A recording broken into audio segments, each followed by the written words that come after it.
मोर general version या model of strategic games was developed, उसका नाम है Nash equilibrium. Very very very very very very सीधा पहले इधर आएंगे and then will get into this. देखो, जब अपने ओलिगोपोली में कर रहे हैं ना, लिमिटेड सैलेड्स है, बेस्ट सैलेड्स के लिए बेस्ट सिचुएशन क्या है, अपने सब मिल बांट के काम करते हैं।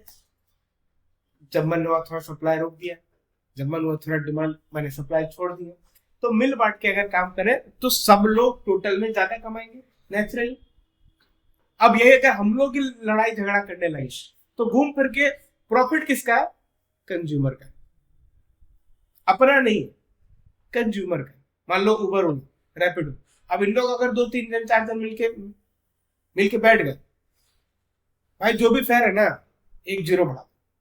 अब टैक्सी वाले जो है सब तो यही सब यूज करते हैं, उन लोग का भी क्या है, लोग भी 1-0 बढ़ा देंगे, क्योंकि उन लोगों को मालूम है उबर अब 1000 रुपए के नीचे नहीं जाना। अब हम भी चार्ज करेंगे 500-600 रुपए, उसके नीचे हम भी नहीं जाएंगे। जहाँ 50 रुपए 60 रुपए में जा रहे थे, अब 500 रुपया। अब अनफॉर्चुनेटली और कोई ऑप्शन भी नहीं है, आधा से ज्यादा लोग को फिर भी उसमें ट्रैवल करना पड़ेगा। तो घूम फिर के पैसा कौन कमा रहा है? उबर, ओला, रैपिडो। तो जब तक मिल बांट के काम करो ओलिगोपोली मार्केट में, तब तक सबका पैसा बनेगा और कंज्यूमर को होगा। अगर झगड़ा स्टार्ट हो गया तो कौन कमाएगा? कस्टमर कमाएगा, कंज्यूमर कमाएगा, क्योंकि अब वो बार्गेन कर सकता है। तो नैश इक्विलिब्रियम भी इसी चीज का अभी एग्जांपल करना। तो मान लो 2 फर्म है, firm A and firm B.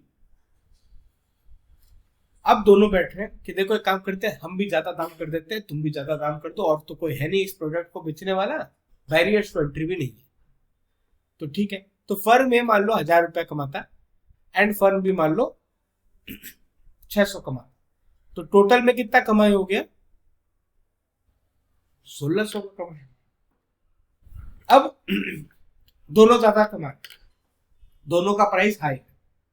अब बी के मन में ना थोड़ा लालच आता है, यार हमें काम करते हैं, थोड़ा डिस्काउंट दे देते हैं, मार्केट शेयर कैप्चर कर लेगा, ए का सेल्स ऊपर नीचे हो जाएगा। तो अग्रीमेंट, ऐसे तो ऑफिशियल अग्रीमेंट तो कुछ नहीं है, डिस्काउंट का बोर्ड लगा के छोड़ दिया। तो देखो, अगर फर्म बी लो प्राइस करता है एंड फर्म ए एक हाई प्राइस करता है, तो क्या हो गया? फर्म बी थोड़ा ज्यादा कमा रहा है, ए कम कमा रहा है, लेकिन टोटल कमाई कितना है? सेकंड केस, अब ए के मन में थोड़ा चोर बैठ कि नहीं, अब हम एक काम करेंगे, हम लो प्राइस करेंगे और बी जो है हाई प्राइस करेंगे। तो ये कम कैसे हो गया?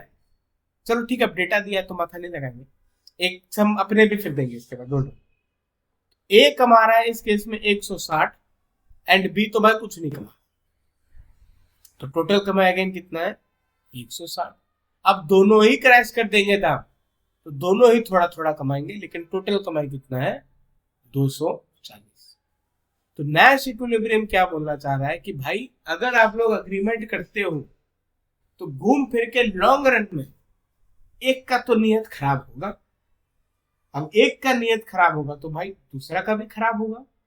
तो शुरू में आप हो सकता है चुचुर मुचुर करके 1600 तक बहुत पैसा कमाओ, लेकिन जब नियत खराब होगा तो घूम फिर के you will end up here where both the parties या all the parties will end up breaking the agreement and घूम फिर के फिर सभी लोग लॉस में रहेंगे, कोई भी ज्यादा नहीं कमाएगा। कमाएगा कौन? And user, customer. Nash equilibrium का ये अपना माने कंक्लूजन सो टू स्पीक कि बेस्ट सोल्यूशन है कि सब बढ़ाओ दाम, सब साथ में चलो एज अ बिजनेस, लेकिन घूम फिर के नियत किसी ना किसी का खराब होना है, उसके बेसिस पे पूरा ही गेम खराब ही हो जाएगा। तो घूम फिर के कस्टमर ही कमाएगा long run. A Nash equilibrium is reached when the choices of all firms are such that there is no other choice that makes any firm better. The Carnot model results in a Nash equilibrium. Neither competitor can increase profits by changing the price that they charge. हम already crash कर चुके हैं, अब और क्या घटाए? घटाना तो घटा चुका, बढ़ा सकते हैं, बढ़ाएंगे तो और पैसा नहीं आएगा। तो हम प्राइस में कुछ भी चेंज नहीं कर सकते हैं कि मेरा प्रॉफिट थोड़ा चेंज हो, क्योंकि हम ऑलरेडी क्रैश करके ऐसा सिचुएशन पे आ चुके हैं कि हम कुछ नहीं कर सकते. Each firm can charge a high price or a low price. If both the firms charge a high price, A 1000 कमाता है, B 600 कमाता है. While firm A would not charge the low price, firm B can increase profit to 700 by charging a lower price. तो firm B के मन में लालच आएगा. If firm A charges a higher price and firm B charges a low price, neither firm can increase profits unilaterally, changing its pricing strategy. क्योंकि अब firm ए क्या बोलेगा, अगर मान लो फर्म ए कम दाम करता है तो वो कितना कमाएगा 160 इस एग्जांपल के थ्रू. तो फर्म ए क्या बोलेगा, अच्छा ठीक है हम दाम नहीं बढ़ाएंगे, सॉरी हम दाम नहीं घटाएंगे, क्योंकि भाई दाम बढ़ा के हम 600 कमा रहे हैं तो दाम घटा के हम 160 क्यों कमाए, हम नहीं करेंगे. बी क्या बोल रहा है, देखो हम ऑलरेडी कम कमा रहे हैं, सॉरी प्राइस कम है, हम ऑलरेडी 700 कमा रहे हैं ऐसा, और बाकी पूरा टेबल में बी 700 के ऊपर कहीं नहीं जा रहा. तो this point is our equilibrium in this example, कि फर्म में ज्यादा कहीं पे कमा पा रहा, जब दोनों कमा रहा है तब कमा पा रहा. तो बी का प्राइस फर्म ए के हाथ में है नहीं है, तो फर्म ए यहां पे आके रुक जाएगा. फर्म भी ज्यादा क्या कमा रहा है, 700 पे कमा रहा है, by charging a lower price. तो बी क्या कर रहा है, लो प्राइस करके चार्ज करके कर. तो at this point neither firm can increase its profit by changing their price. एक बार वापस से, at this point neither firm can increase their profit by changing their price. तो this is our Nash equilibrium in this case. इसीलिए यहाँ पे 160 दिया. यहाँ पे अगर ज्यादा होता तो फिर फर्म में भी झगड़ा कर लेता ना कि नहीं हम भी दाम कम कर देंगे, तो फिर घूम फिर के तब इधर आ जाता, दोनों ही दाम कम कर देता ये सोच के कि हम दूसरे को आउट परफॉर्म कर देंगे और दोनों ही कहीं करेंगे. अगर यहाँ पे ये 1600 होता तो हाँ. Thus, in this scenario, we can identify the Nash equilibrium in this scenario as firm B charging a low price and firm A charging a high price.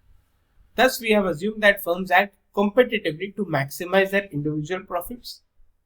यहाँ हम करेंगे. Collusion refers to competitors making a joint agreement to charge a given price. कि भाई देखो सब jeweller लोग मिल जाओ, market में गोल्ड गया भाड़ में रेट, हम 1 ग्राम को 50,000 में बेचेंगे, और सब गोल्ड प्लेयर्स मान लो अगर इसमें मिल जाता है, या मेजॉरिटी गोल्ड प्लेयर्स इसमें मिल जाता है कि बेचना है तो 10,000 या 5,000 पर ग्राम, लेना है तो 25,000 50,000 पर ग्राम. तो भाई कस्टमर क्या करेगा, उसके पास तो कोई ऑप्शन ही और नहीं करता. और ऐसा भी नहीं कि 50,000 में बेचने वो लेने का रेडी हो, तो बेच रहा 50 और लेगा तुमसे 10 में, तो तुम आर्बिट्राज भी कुछ नहीं कर सकता इसमें. तो ये सब सिचुएशन में कल्यूजन अमंग कॉम्पिटिटर्स हो सकता है.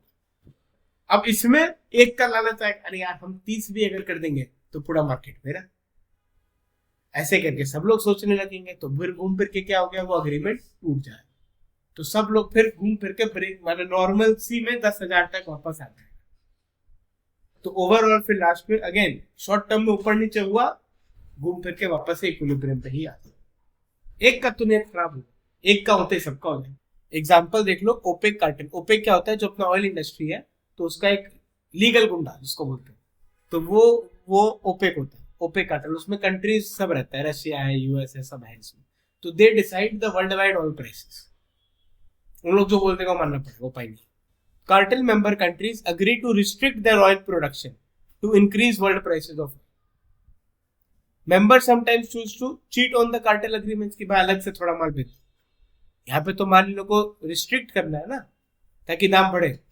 अब मान लो $10 का दाम है, हम लोग सोच रहे हैं भाई 50 के नीचे बेचेंगे, 50 तक जाने दो. अब किसी के पास 28 का ऑर्डर आ रहा है, भाई 28 दे देंगे लेकिन एक बार दे दो. सामने वाला अच्छा ठीक है थोड़ा सा निकाल, वो पूरा 28 उसका, सबको तो बांटना नहीं पड़ा. तो ऐसे करके चीटिंग बाजी start. If members of a cartel do not adhere to the agreement can quickly break down. अपने आप वापस से घूम करके मार्केट रेट में बिकना स्टार्ट हो. एक बार ये भी हो सकता है कि मार्केट रेट के नीचे बिक जाए. कैसे, आज मान लो हम लोग 4 प्लेयर, हम लोग सब जो भी माइंड हो रहा है स्टोर करके रखें. अब कोई एक जन चीटिंग करना, थोड़ा टाइम लगेगा समझ में आने में कि भाई चीटिंग बाजी हो रहा. दूसरा भी कर लिया, तीसरा भी कर लिया, जब चौथा का नंबर आ तब तक प्राइस तो खट चुका है, लेकिन उसके पास सप्लाई बहुत ज्यादा है, और खासकर एक ऐसा चीज का जिसका लिमिटेड लाइफ है, ऑयल, ये तो इवेपोरेट हो जाएगा. तो उसको क्या करना पड़ेगा, भाई बिलो मार्केट रेट बेचो, माल तो सल्टाओ, तो क्राइसिस बिलो एवरेज भी एक बार, बिलो इक्विलिब्रियम भी एक बार के लिए चले जाएंगे। कब तक? जब तक उसका ओवर सप्लाई निकल रही, फिर वापस इक्विलिब्रियम में आएगा। Collusive agreements to increase price will be more successful, have less cheating. कब? When there are fewer firms, products are more similar, cost structure सबका similar है, purchases are relatively small and frequent. तो समझ में आ जाएगा भाई कि भाई कुछ जोरजाल हो रहा है कि नहीं, छोटा छोटा परचेज अब रेगुलर नहीं हो रहा। Retaliation by other firms is more certain and more severe. मान लो कुछ भी तुम चीटिंग किया तो सामने वाला पता है बम बम फोड़ देगा, तो भाई अब चीटिंग और सोच के करना कि कम से कम पकड़े तो नहीं है।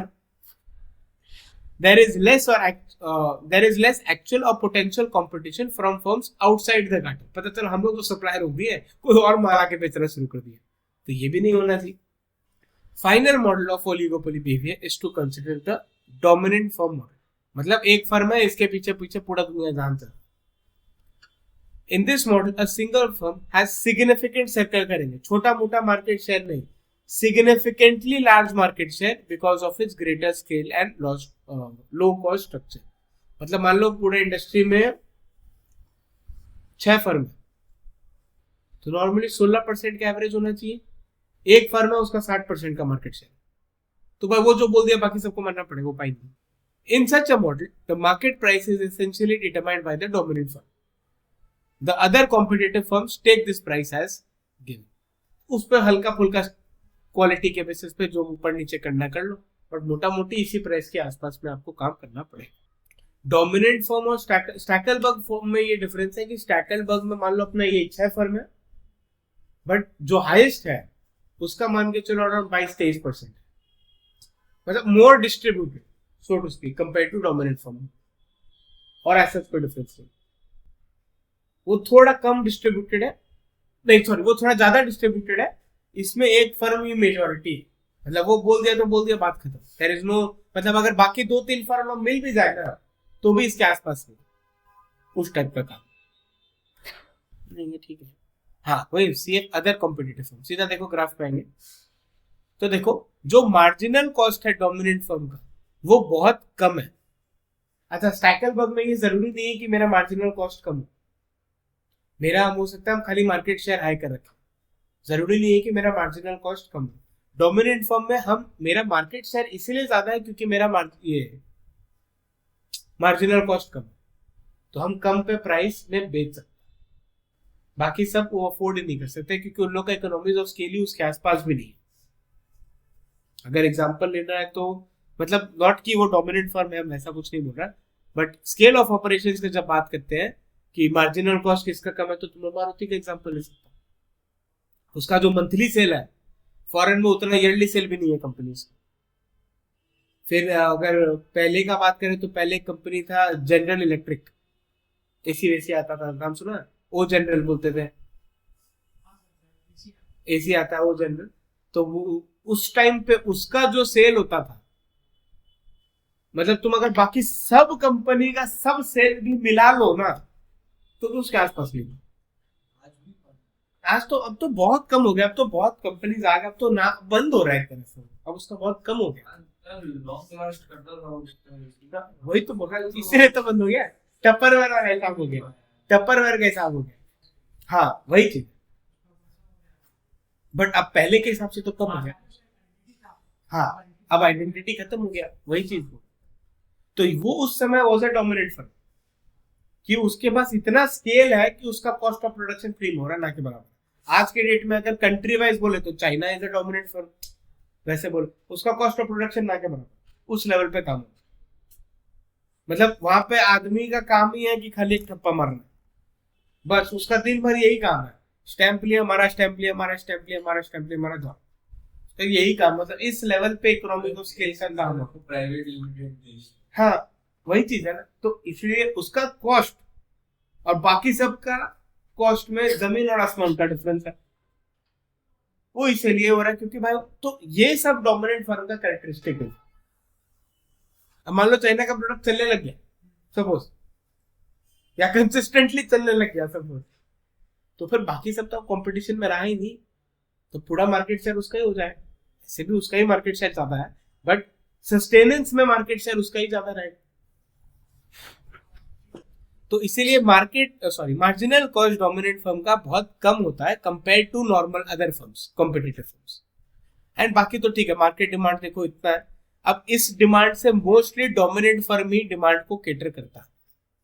अब तुम लोग बोले सर यहाँ पे गैप इतना था, अब गैप देखो कम हो गया। क्यों कम हुआ? इस पॉइंट पे ये प्राइस लेवल था, मान लो 500 रुपए। इस पॉइंट पे क्या प्राइस है? लेट्स से 400 रुपए। इसको और कम कर दो, 200 रुपीज। तो भाई पहले हम 500 रुपए देके ब्रांड लेते थे, अब हम 200 रुपए में ही ब्रांड ले पा रहे, तो हम ब्रांड लेंगे ना, फिर हम 10-20 रुपए अब थोड़ी देखेंगे। तो इसीलिए जब क्वांटिटी ज्यादा हो जाता है, प्राइस डोमिनेंट फर्म का भी कम हो जाएगा, तो क्या होगा? अपने आप price will fall, demand for the dominant firm will. तो जो टोटल डिमांड है उसमें पहले डोमिनेंट फर्म का कम डिमांड था क्योंकि उसका प्राइस ज्यादा है थोड़ा, लेकिन जब प्राइस कम हो गया तो डोमिनेंट फर्म, फिर हम ब्रांड लेंगे ना, फिर हम क्यों नया कंपनी में जाए, I will go with the brand. तो इसीलिए तब डोमिनेंट फर्म का मार्केट डिमांड थोड़ा ज्यादा, इसीलिए ये गैप कम हो जा रहा है। और इसीलिए ये गैप पहले इतना था जो अब बढ़ गया। अब नया कंपनी में ट्राई नहीं देंगे।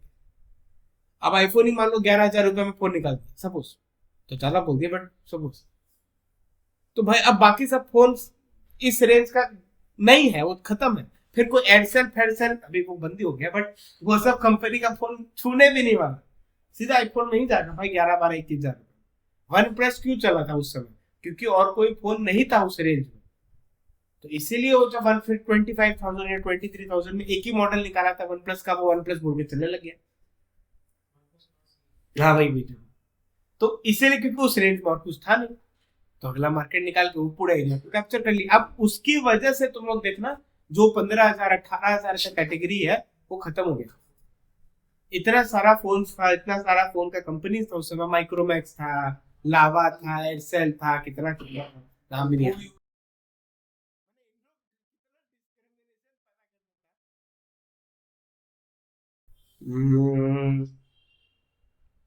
ठीक है, सब तो हो गया। हाँ ये खाली देख लो, अगर कल्यूजन होता है तो देखो प्राइस ज्यादा रहेगा, अगर कल्यूजन नहीं होता है, कंपटीशन होता है, तो प्राइस कम हो जाएगा। प्राइस कम होगा, क्वांटिटी अपने आप बढ़ जाएगा, रेवेन्यू कम होता रहेगा जैसे जैसे क्वांटिटी बढ़ा, और क्रैश ज्यादा अच्छे से होगा। क्यों? क्योंकि कल्यूजन वाला पार्ट टूट गया, तो ऑडियो के दाम पे एक बार बिकेगा, इसलिए ज्यादा अच्छा क्रैश होगा।